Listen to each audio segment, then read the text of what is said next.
ताज्या घडामोडी पाहण्यासाठी सी 24 तास या यूट्यूब चॅनलला लाईक करा, शेअर करा, सबस्क्राईब करा आणि बेल आयकॉनवरती क्लिक करायला विसरू नका। आरोपी हरिभाऊ जाधव यानं एका 47 वर्षीय महिलेच्या घरामध्ये घुसून तिचा विनयभंग केला आहे।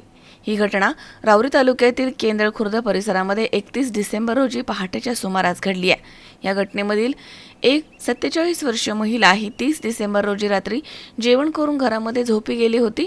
पीडित महिला घरामध्ये एकटीच असल्याचा गैरफायदा घेऊन 31 डिसेंबर रोजी पहाटे 2च्या दरम्यान आरोपी हरिभाऊ जाधव हा सदर महिलेच्या घरामध्ये घुसला आणि त्यानं या महिलेचा विनयभंग केला आहे। तेव्हा पीडित महिला मोठ्यानं ओरडल्यानं शेजारील एक इसम तिथे पळत आला। तेव्हा त्याला पाहताच आरोपी तिथून पळून गेला।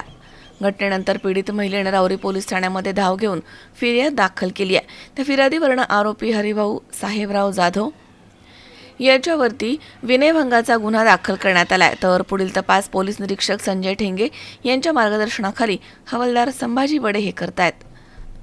मनोज साळवे, सी 24 तास, राहुरी।